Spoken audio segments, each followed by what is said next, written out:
morning. It's Sunday. My family is asleep, and I'm the only one that's up, and I'm feeling marvelous. I really am. On Friday, so it's Sunday today. On Friday, I had a bit of an aha because I turned 32 in a fortnight on Friday, so in less than 2 weeks now, and I thought, okay, I really want to sort of pull back and prioritize and just get clear. I feel like I need to get clear, and I need to yeah. Okay, so I thought I need to do a few things about my routine, my rituals, and I remembered Tony Robbins always said, don't try and, you need to put rituals into your life if you want anything to stick. So I thought, yeah. So these last couple nights I've gotten into this ritual of cleaning up, like having the dishes done, tidying up the living room, everything's sort of in its place, and then sweeping and mopping all the floors. And because I do that the night before, then I get up and then I can roll out my yoga mat and the floor's really clean.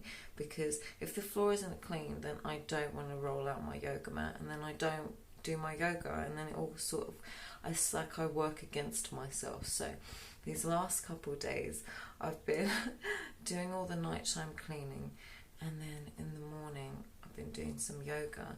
And yesterday, the first morning, I did like 25 to 35 minutes, and this morning I managed to fit in 45 minutes to like an hour. It was so good because everyone's, little man's sleeping.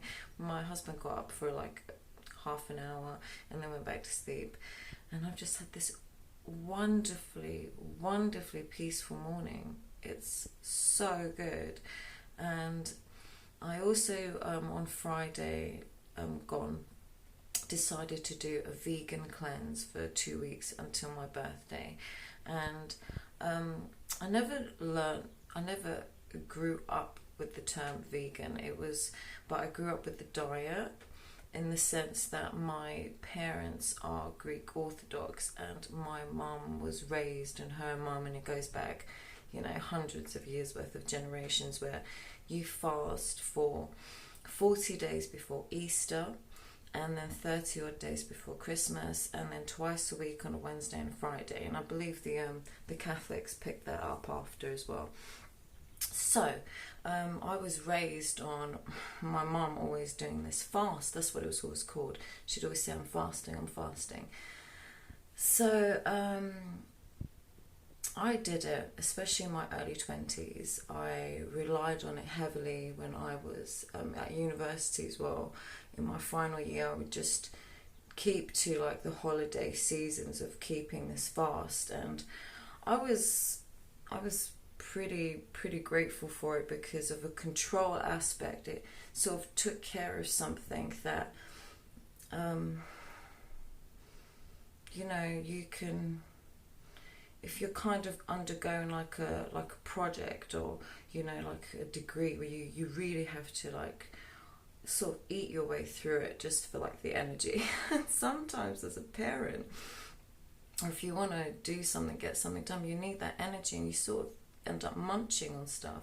So when you're fasting, I'm going to call it fasting, what I mean is when you follow like a plant-based diet or whatever, a vegan diet, whatever, you have that element of control.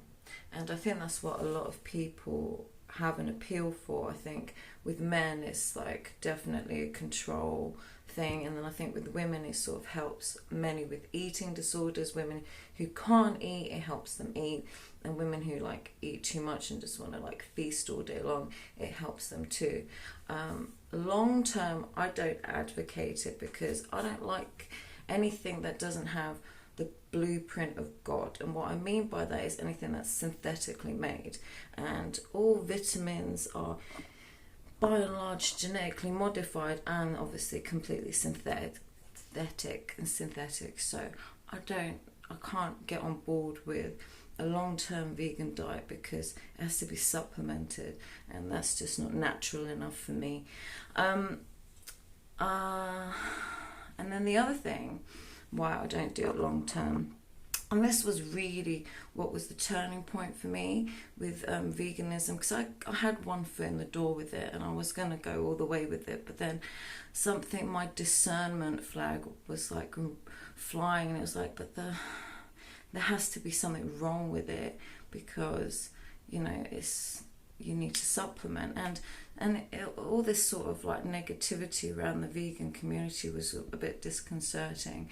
And I remember typing in one day vegan propaganda, and I found a really, really cool woman called the Body Scientist 81, and her name is Makeda, and she's like this African goddess, and she has some fantastic videos. And I watched her video about vegan propaganda, and some of her angle was, she's a nutritionist, and she's like, there's no one in the nutritionist world as professionals who would advocate a vegan diet. And she goes, our relationship with animals is ancient, and to say that it's animal cruelty is like far from the truth. We have like a very deep, spiritually rooted, symbiotic relationship with our animals, and there is a spiritual contract in place, I believe, that the animals have agreed to sort of helping us. And I think there's many, many, many people out there who treat animals better than they treat people, especially farmers. And I've worked on an organic farm, and honestly, sometimes they can treat the animals really, really well. So, and then I found on YouTube, which was the real turning point for me, which was a man called Daniel Vitalis, and he was interviewed by an awesome channel called the Sundancefamily. And I found him, you can find him by putting Daniel Vitalis vegan propaganda, and it'll come up in the title, I believe it says something like New Age Experiment. And Daniel Vitalis, his career, his professional, awesome career, has been about studying human evolution. So he was looking at 200,000 years.